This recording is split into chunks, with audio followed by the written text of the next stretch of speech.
നമസ്കാരം. മലയാളി വാർത്ത ഇൻസൈഡിലേക്ക് സ്വാഗതം. CPM നേതാവ് ജി സുധാകരൻ അക്ഷരാർത്ഥത്തിൽ കളി തുടങ്ങിയിരിക്കുകയാണ്. അദ്ദേഹത്തിന്റെ കൃത്യമായ കളികൾ തുടങ്ങിയിട്ട് ദിവസങ്ങളേറെ ആയിരിക്കുകയാണ്. നമുക്ക് എല്ലാവർക്കും അറിയാം, ദിവസങ്ങളല്ല, CPMന് അദ്ദേഹത്തിന്റെ കൃത്യമായ രീതികൾ, പ്രവർത്തനങ്ങൾ ഏത് നിലയിലേക്കാണ് പോകുന്നത് എന്ന് വ്യക്തമായി അറിയാം. അതിനേക്കാൾ ഉപരി പിണറായി വിജയൻ അറിയാം. ഇപ്പോഴിതാ ആലപ്പുഴയിൽ ഒരു പരിപാടി തുടങ്ങാൻ വൈകിയതിന്റെ പേരിൽ മുതിർന്ന CPM നേതാവായിട്ടുള്ള ജി സുധാകരൻ വേദിയിൽ നിന്ന് ക്ഷുഭിതനായി ഇറങ്ങിപ്പോയിരിക്കുകയാണ്. പൊട്ടിത്തെറിച്ചുകൊണ്ടാണ് അദ്ദേഹം ആ വേദിയിൽ നിന്നും ഇറങ്ങിപ്പോയിരിക്കുന്നത്. 10 മണിക്ക് തുടങ്ങേണ്ട പരിപാടി 11 മണിയോടുകൂടി തുടങ്ങാത്തതിലും ആണ് അദ്ദേഹം ദേഷ്യപ്പെട്ട് ഇറങ്ങിപ്പോയിരിക്കുന്നത്. ഇന്ന് രാവിലെ ആലപ്പുഴയിൽ നടക്കാനിരുന്ന CBC വാരിയർ സ്മൃതി പരിപാടിയിലാണ് ഈ സംഭവം ഉണ്ടായത്. പുരസ്കാര സമർപ്പണത്തിനായാണ് ജി സുധാകരൻ എത്തിയത്. ഇതിൽ അദ്ദേഹത്തിന്റെ അനിഷ്ടങ്ങൾ വളരെ വ്യക്തമായി തന്നെ കാണിക്കുന്നുണ്ട് എന്നാണ് മനസ്സിലാകുന്നത്. ഇവിടെയാണ് മോദിജിയെക്കുറിച്ചുള്ള യാഥാർത്ഥ്യം തുറന്നു പറഞ്ഞ ജി സുധാകരന് നന്ദി എന്ന് ശോഭാ സുരേന്ദ്രൻ ഇട്ട പോസ്റ്റ് കൂടി വായിക്കേണ്ടത്. ജി സുധാകരനെ ഞങ്ങൾ ഇങ്ങെടുക്കുക, BJPക്ക് വജ്രായുധം കയ്യിൽ കിട്ടി എന്ന് തന്നെയായിരുന്നു അതിൽ നിന്ന് വ്യക്തമായത്. പാർട്ടി സെക്രട്ടറി MV ഗോവിന്ദൻ 4 പാടും ഓട്ടം തുടങ്ങിയതും അന്നു മുതലാണ്. പിണറായിക്കും പേടി ശോഭാ സുരേന്ദ്രൻ കളത്തിലിറങ്ങുമോ എന്ന് തന്നെയാണ്. ജി സുധാകരൻ മോദിയെ പുകഴ്ത്തി രംഗത്ത് വന്നത് CPMലേക്ക് വഴിവെട്ടാൻ ശോഭാ സുരേന്ദ്രൻ പാത ഒരുക്കിയിരിക്കുകയാണ് എന്ന് അന്ന് മുതൽ തന്നെ ചർച്ചയുണ്ടായിരുന്നു. ഇടഞ്ഞു നിൽക്കുന്ന CPM നേതാക്കളെ ചൂണ്ടാൻ BJP ഓപ്പറേഷൻ താമര പയറ്റുന്നുണ്ടെന്ന് എല്ലാവർക്കും അറിയാം. കേരളത്തിലെ ഇടത് വലത് പാർട്ടികളിലെ നേതാക്കളെ BJP പാളയത്തിലെത്തിക്കാൻ അമിത്ഷാ നിയോഗിച്ചിരിക്കുന്നത് ശോഭാ സുരേന്ദ്രനെയാണ്. സുധാകരൻ നരേന്ദ്രമോദിയെ പുകഴ്ത്തി രംഗത്ത് വന്നത് CPMനെ ഞെട്ടിച്ചിരുന്നു എന്നതിൽ യാതൊരുവിധ സംശയവുമില്ല. ഇന്നത്തെ ഈ പ്രവർത്തനവും കൂടിയായപ്പോൾ ആ ഞെട്ടൽ കുറച്ചുകൂടി ഞെട്ടേണ്ട സാഹചര്യത്തിലേക്ക് കാര്യങ്ങൾ നീങ്ങുന്നു. സുധാകരന് നന്ദി അറിയിച്ച് ശോഭാ സുരേന്ദ്രൻ കുറിപ്പ് പങ്കുവച്ചതിന് പിന്നാലെ തന്നെ അത് വലിയ ചർച്ചയായിരുന്നു. ജി സുധാകരനെ ഉടനെ തന്നെ സുധാകർ ജി എന്ന് വിളിക്കേണ്ട ഒരു സാഹചര്യം എത്തും എന്നായിരുന്നു അന്ന് ആ പോസ്റ്റ് കണ്ട പലരും പറഞ്ഞിരുന്നത്. അതുതന്നെയാണ് ഇവിടെയും സംഭവിക്കാൻ പോകുന്നത് എന്നാണ് മനസ്സിലാകുന്നത്. അദ്ദേഹത്തിന് കൃത്യമായ കാര്യം, അതായത് ഒരു 10 മണി തുടങ്ങേണ്ട പരിപാടി 1 മണിക്കൂർ വൈകുമ്പോൾ സ്വാഭാവികമായും ആർക്കാണെങ്കിലും ദേഷ്യം വരും. ആ ദേഷ്യം പൊട്ടിത്തെറിക്കും. അതിനുശേഷം വേദി വിട്ട് പോകുന്നത് സ്വാഭാവികമാണ്. ജി സുധാകരൻ അത് ഇവിടെ കൃത്യമായി ചെയ്തിരിക്കുന്നു എന്നാണ്. അപ്പോൾ ഇത് അറിയുന്നവരാണ് പലരും പറയുന്നത് അദ്ദേഹത്തിന്റെ ദേഷ്യം തുടങ്ങി, അദ്ദേഹം കൃത്യമായി കളിച്ചു തുടങ്ങി, അദ്ദേഹത്തിന്റെ ദേഷ്യം പൊതുവേദികളിൽ പ്രകടിപ്പിച്ചു തുടങ്ങി, ഇതൊക്കെ തന്നെ ഈ CPMൽ നിന്ന് ചാടാനുള്ള തന്ത്രങ്ങൾ തുടങ്ങിയതിന്റെ ഒരു ലക്ഷണങ്ങളാണ് എന്ന് പലരും പറയുന്നുമുണ്ട്.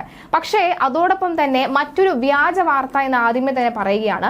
സമൂഹ മാധ്യമങ്ങളിൽ ഒരു വ്യാജ വാർത്ത പരന്നിരുന്നു. അതും ജി സുധാകരനുമായി ബന്ധപ്പെട്ട് തന്നെയാണ്. ജി സുധാകരൻ മോദിയെക്കുറിച്ച് പറഞ്ഞ വാക്കുകളാണ്: ഇന്ത്യയുടെ പ്രധാനമന്ത്രി നരേന്ദ്രമോദിജി ശക്തനായ ഭരണാധികാരിയാണെന്നും മോദി സർക്കാർ അഴിമതിരഹിത ഭരണമാണ് കാഴ്ചവെക്കുന്നതും ഉൾപ്പെടെയുള്ള യാഥാർത്ഥ്യം തുറന്നു പറഞ്ഞതിന് സുധാകരൻ ജിക്ക് നന്ദി എന്നായിരുന്നു അന്ന് ശോഭാ സുരേന്ദ്രൻ കുറിച്ചത്. അതുമായി ബന്ധപ്പെട്ട് തന്നെയാണ് ഇവിടെ വന്നിരിക്കുന്ന പോസ്റ്റ് നമ്മൾ നോക്കേണ്ടത്. അതായത് പിണറായി വിജയൻ സഖാവിനേക്കാൾ എനിക്ക് ഏറ്റവും കൂടുതലും വിശ്വാസമുള്ളത് നരേന്ദ്രമോദിയാണ് എന്ന് ജി സുധാകരൻ പറഞ്ഞു എന്നാണ് പോസ്റ്റ് സമൂഹ മാധ്യമങ്ങളിൽ വൈറലായിരുന്നത്. ഇത് വ്യാജ വാർത്തയാണെന്നതിൽ യാതൊരുവിധ സംശയവുമില്ല. ഇത്തരത്തിൽ അദ്ദേഹം പറഞ്ഞിട്ടില്ല. പക്ഷേ എന്നാലും ഇങ്ങനെ ഇദ്ദേഹം പറഞ്ഞു എന്നൊക്കെ പറഞ്ഞുകൊണ്ട് പലതരത്തിൽ പല കോണുകളിൽ വാർത്തകൾ വരുന്നുണ്ട്.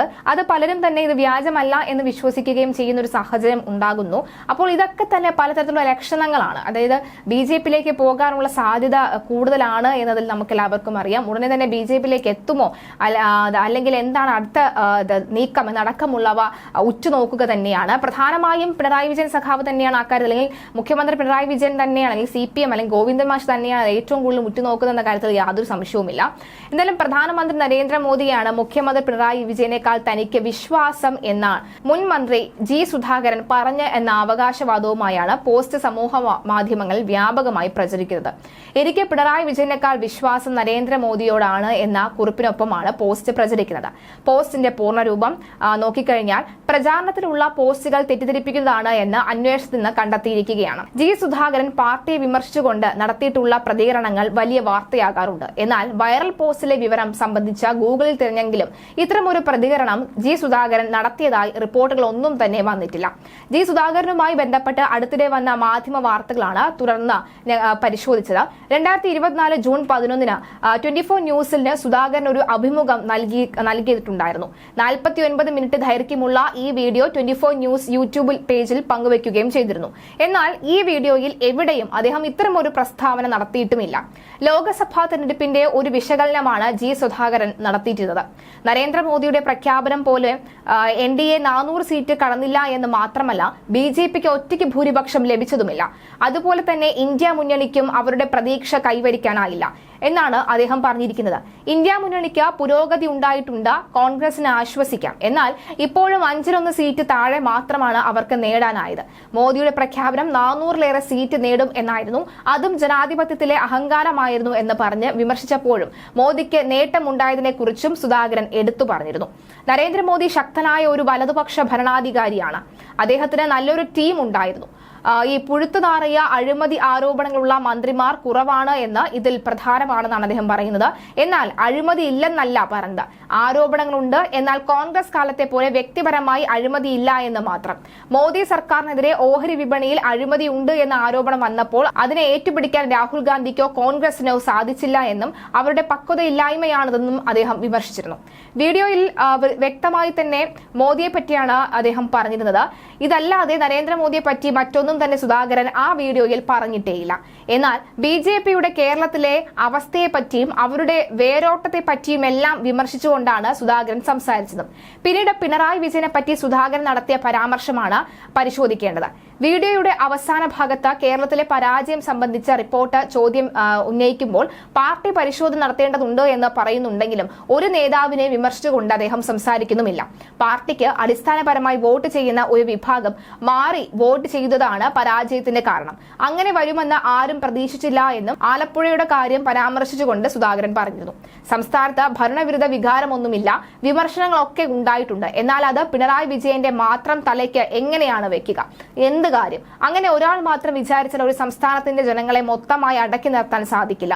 വീഴ്ചയുണ്ടെങ്കിൽ പറയാം, പക്ഷെ നിങ്ങൾ പറയുന്നത് പേടിച്ചിട്ട് പറയുന്നില്ല എന്നാണ്. ആരെ പേടിക്കണം, എന്തിനു പേടിക്കണം എന്നതായിരുന്നു പിണറായിയെ പറ്റി ജി സുധാകരൻ പരാമർശിച്ചത്. അഭിമുഖത്തിന്റെ പൂർണ്ണഭാഗം പരിശോധിക്കുമ്പോഴും എവിടെയും നരേന്ദ്രമോദിയെ പുകഴ്ത്തിക്കൊണ്ടോ അല്ലെങ്കിൽ നരേന്ദ്രമോദിയാണ് എനിക്ക് ഏറ്റവും കൂടുതൽ വിശ്വാസമെന്നും ഈ ജി സുധാകരൻ പറയുന്നില്ല. അതായത് ചുരുക്കി പറഞ്ഞാൽ ഇപ്പോൾ സമൂഹ മാധ്യമങ്ങളിലും പ്രധാന രാഷ്ട്രീയങ്ങളിലും രാഷ്ട്രീയ ചർച്ചകളിലും പ്രധാനമായി 2 കാര്യങ്ങളാണ് ഉള്ളത്. ജി സുധാകരൻ BJPയിലേക്ക് പോകുമോ, അല്ലെങ്കിൽ ജി സുധാകരൻ വീണ്ടും പഴയതുപോലെ ശക്തമായി തന്നെ പ്രതികരണങ്ങളുമായി രംഗത്ത് വരുമോ എന്നടക്കമുള്ള ചോദ്യങ്ങൾ വരുന്നുണ്ട്. അതായത് അദ്ദേഹം ഇന്ന് ഇത്തരത്തിൽ ദേഷ്യപ്പെട്ട് ഇറങ്ങിപ്പോകുന്ന ഒരു സാഹചര്യം ഉണ്ടാകുന്നുണ്ട്.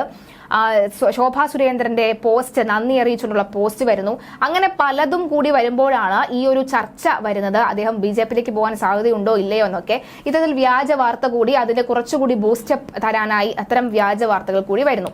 എന്തായാലും ഇത്തരം അവിയൽ പരുവത്തിൽ കിടക്കുന്ന ഈ ഒരു വിഷയം ഏറ്റവും ഒടുവിലായി ജി സുധാകരന്റെ വാക്കുകൾ അദ്ദേഹത്തിന്റെ അഭിമുഖങ്ങളൊക്കെ തന്നെ നോക്കുമ്പോൾ അദ്ദേഹം എവിടെയാണോ നിന്നിരുന്നത് അവിടെ തന്നെ നിൽക്കാനുള്ള സാധ്യത ഉണ്ടെന്നാണ് കഴിയുന്നത്. പക്ഷെ ഒന്നും പറയാൻ പറ്റില്ല. ഏത് നിമിഷവും രാഷ്ട്രീയത്തിൽ ട്വിസ്റ്റുകൾ സംഭവിക്കാനുള്ള സാധ്യത വളരെ കൂടുതലാണ്.